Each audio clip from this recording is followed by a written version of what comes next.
Të afërmit e mi më kanë thënë që unë të bëj brek me mish dhe ako jam. Sot ju tregoj recetën time se si e përgatis unë atë. Do të marrë një tigan dhe do të shtojmë pak vaj ulliri. Hedhim mishin dhe presim derisa ajo të skuqet. Hedhim kripën dhe i lëm të skuqen.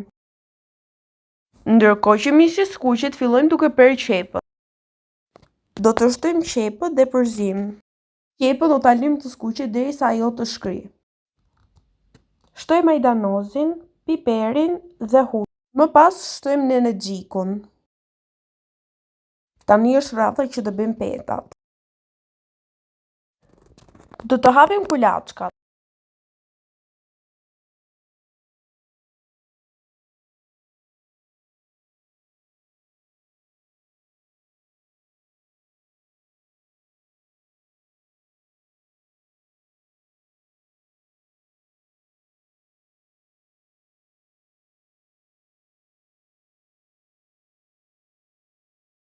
Shtrojmë petën, pastaj hedhim mbushen me mish.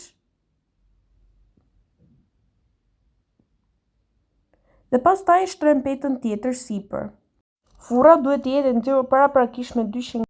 Kaq ishte receta ime për byrekun me mish, e thjeshtë, e shijshme dhe perfekte për tryezën tuaj. Nëse e provoni recetën time, do t'ja shumë të më thoni se si u doli në komente. Faleminderit dhe mirupafshim.